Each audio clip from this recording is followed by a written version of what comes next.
Welcome once more. With you seated is Marvin Tabi Ashu, and this is Sculpt Quest. If you're just tuning in, and with me, I have a brother here today to share with you a couple of, to give us an insightful information about integration.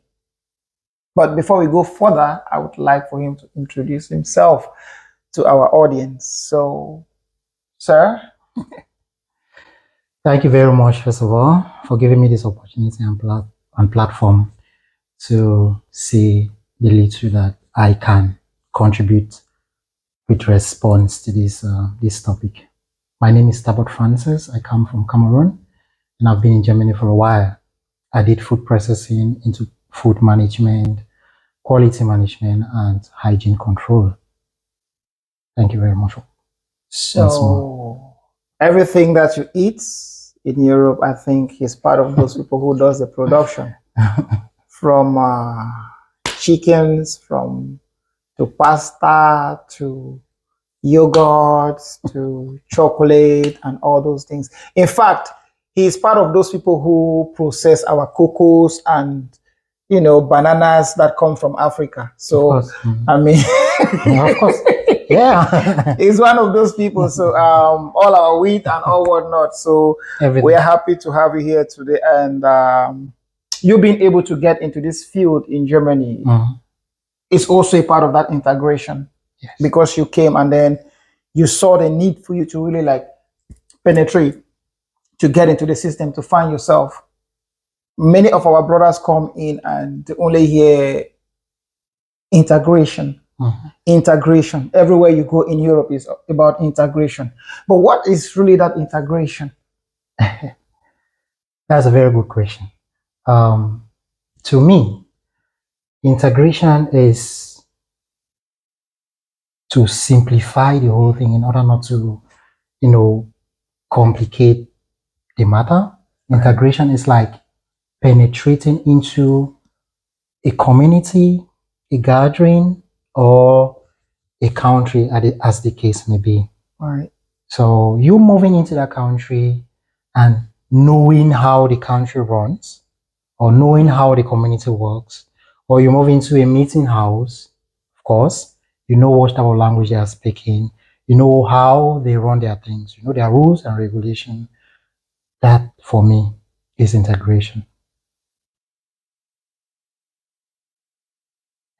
So integration is not about us Africans, Nigerians, Ghanaians, Kenyans coming into Germany and we still live within our people, because I know a lot of us who you left Cameroon and you are still living in Cameroon even while you are in Germany. You have not given yourself the chance to really like open up and fully embrace what the community, the system, the people have to offer. And I think that is one of the reasons in which we are still very, very, down there when it comes to finding ourselves in Europe. You see me breathing very deep. Well, that's a very big problem. It is very good. I'm not saying it's bad to associate with your brothers, with your kind, or with your race, or with your country. It's not bad. But I think before you move out of your country, or before you move out of your community to a new community, right, because you've seen something that is interesting or something that attracts you towards that community. Right. And if you are finally in this community and you don't go penetrate those who are in the community, you still remain with your own kind that you're coming from the same area with, then I think it is limiting your integration towards this community that we're talking about, that you moved into and you intend to maybe settle or hustle, or how the case may be. Understand? So living with your kind, associate with your kind is good. But if you want to integrate, then you need to enter this community. You need to associate with the people. You need to, you need to meet with them. You need to interact with them. You need to live your kind, so to say, and go into this community and know what is going on there. So integration is not based on hearsay from those that have been in this country for over 30 years. Because what I see, what is common with us is when we come abroad, we are locked with the older generation. The older generation that barely or are concerned with the regulations, the change of laws every 6 months in the country that even gives much more opportunities for younger Africans that are coming in for them to be able to find themselves. Because what worked 30 years ago, the strategy that our elders used to cement their footprint in this country, seriously, I wouldn't really advise any young person to do the same thing, because right now I believe it's some kind of mistake that you'll be doing, because we know how much you'll be entangled by doing the same thing that people did 15, 30 years ago in 2024 with the opportunities that we have presently. So is it okay to say that integration should start from somewhere, and that has to do with the language of the people? Well, let me just go back a little bit and touch. You've touched on sensitive points that we need to address. Yeah. Experience, they say, is the best teacher. And based on experience, if you're dealing with somebody who is experienced, if you're learning from experience, then your learning process will be shorter, because somebody knows, somebody has been there, done that, and the person is telling you this will work, this will not work. But in this case, it is unfortunately, in code, limiting. It's very limiting to come and rely on someone who was here just 10 years ago or 5 years ago for information if the person is not updating his or herself on a regular basis. It will be very limiting for you.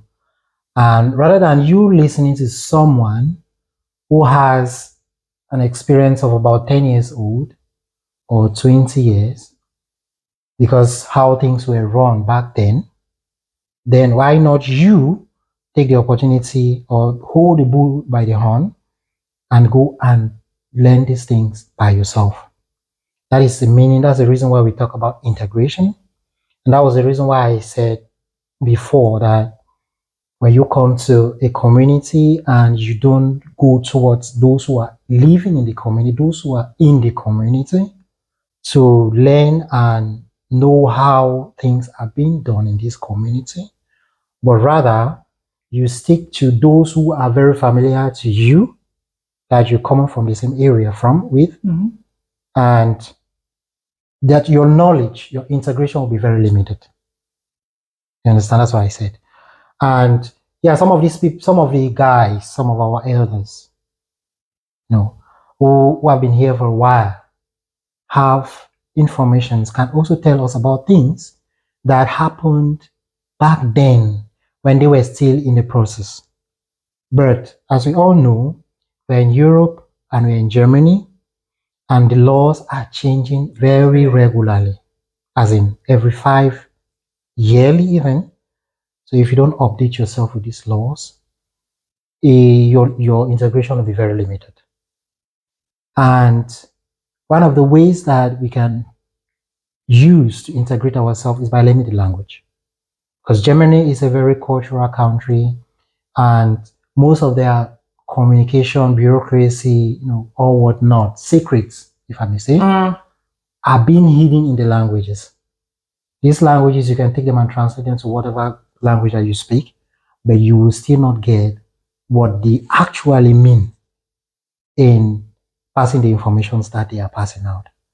But if you go ahead, you concentrate and study the language, understand what these people are saying, understand how they communicate, understand, what they are actually saying. I think that's the first step of integration. I think the second step of integration is knowing how they behave, how they interact with one another, the differences between interacting with a family member versus interacting with a friend? How far do they, concentrate on family? How far do they classify you as a family member? Is your cousin even classified as a family member to you?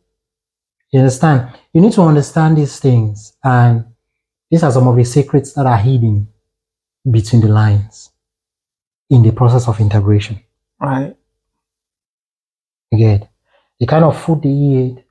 If I want to have a German indigene into my house, as a guest, I will have to know the kind of food he eats. He may like what I cook, or he may like what I eat for my house, but there's a 60 or 70% chance that he may not like it, but he may like what he eats. So if I don't go ahead and know what he eats, and then I invite him to my house, at the end of the day, he will not feel welcome. That's getting to study someone, understanding what they do, how they do things, before you can go ahead to draw any conclusion whatsoever. So there is this general saying that if you want to hide money, put it in a book. Mm-hmm. And Africans Mm-hmm. won't see that. Any information, any wealth that you want to hide, put it in a written form. Mm-hmm. And an average African won't have the interest to know what's in this book. That's true. Do you think it's really the problem in which or let me put it this way, do you think that actually affects or is a reason for which we really do not give ourselves the chance to get to start learning this language?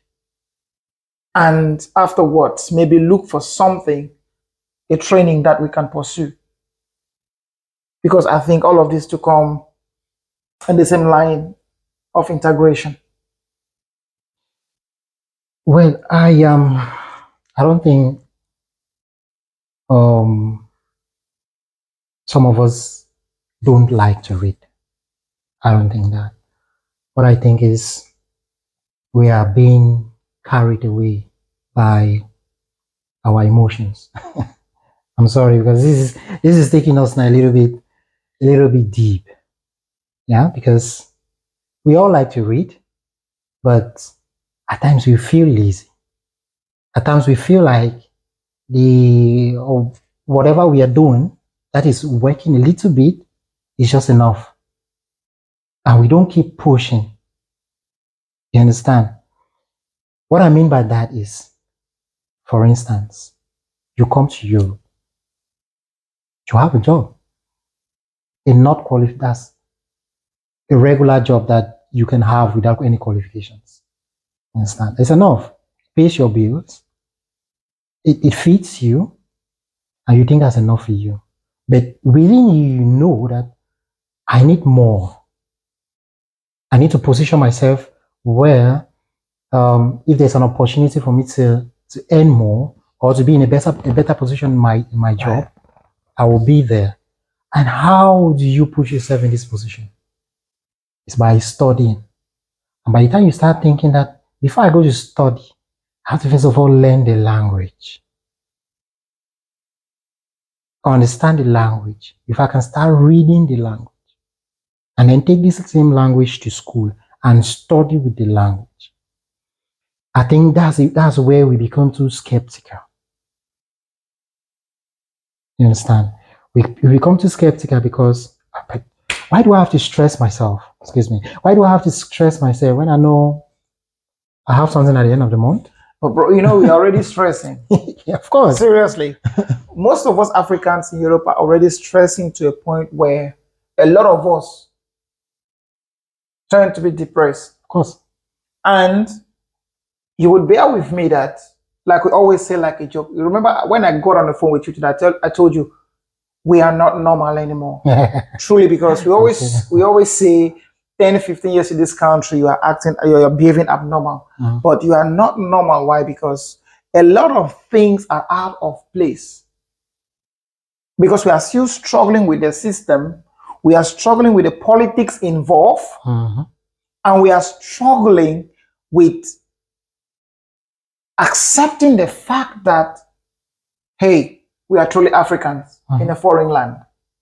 So a lot of things happen. And with this issue of you being an African in a foreign land has a lot to do with responsibilities. That responsibility has to do with your bills here, like you said. You have to work so hard to pay your bills, to meet up with, your upkeep and all whatnot. And there is also that family in Africa who is looking up to you for support. Yeah. So I think a lot of people tend not to put in the effort in getting something or going through this process of fully integration or integrated because of that fear of them not being able to meet up with the needs or the demands that come from Africa. Take for example, if I was, say, maybe no insult, please, trigger warning. If I was a cleaner, right? We know how much we earn as cleaners.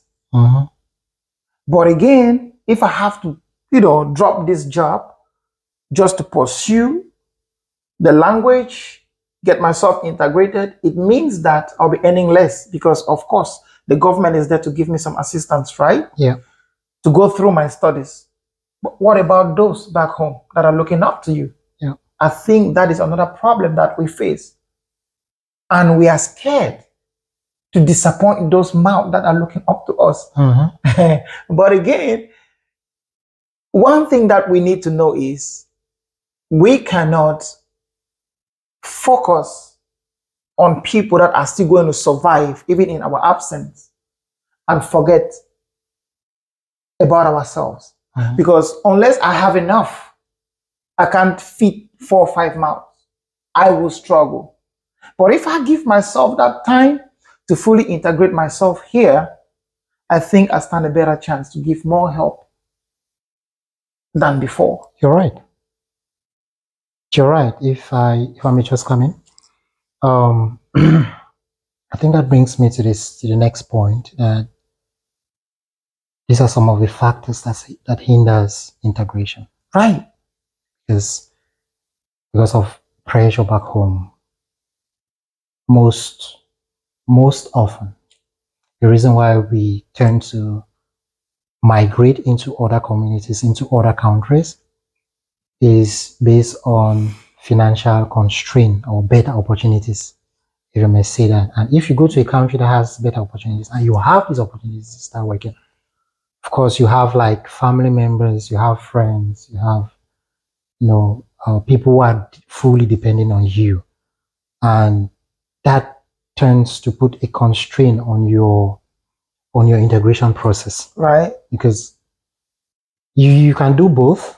You can be integrating while ending, but at the same time, it will still limit how much you're earning because part of your time is being used for studies, for language learning, or whatever the case may be. And based on this pressure back home, we need money. You need to send money back home. You need to, build a house back home. You need to invest back home. You start you base your life or you live your life in this community, in a new community that you are in. Like you're in haste.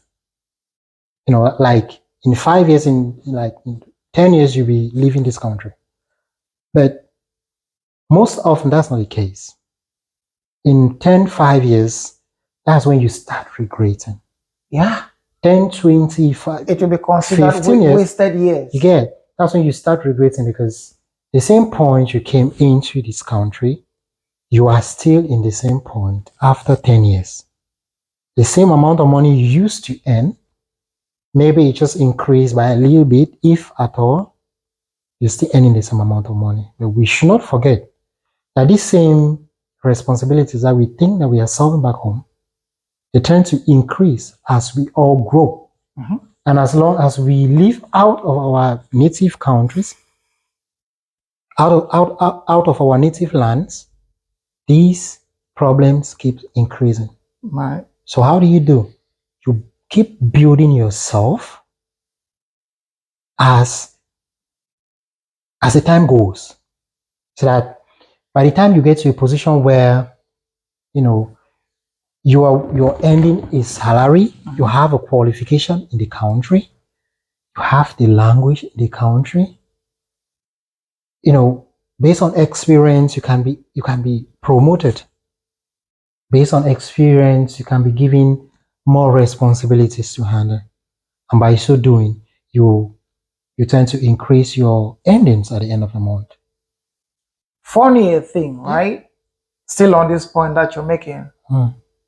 Do you know that most of the guys who took upon themselves to integrate, to fully integrate, to pursue a career, right, are even more speedy in realizing projects more than you? Because after 2-3 years that have given themselves to go through this studies program, you realize that they have more leverage than you do, because they have opportunities to knock certain doors, economically, politically. And this is the place that we are struggling to be as Africans in the diaspora. We want our brothers, we want our sisters to be able to live a more dignified life than before, with the millions of opportunities that we have today. We want them to be able to get themselves established as though this is their place. Bro, you know for a fact that the way most of us live is like we are going back the next day. You get. But we are here 10, 15 years, we are still not gone. We are not going anywhere. We are not going anywhere. We are not going anywhere. So why don't we leverage the time we have?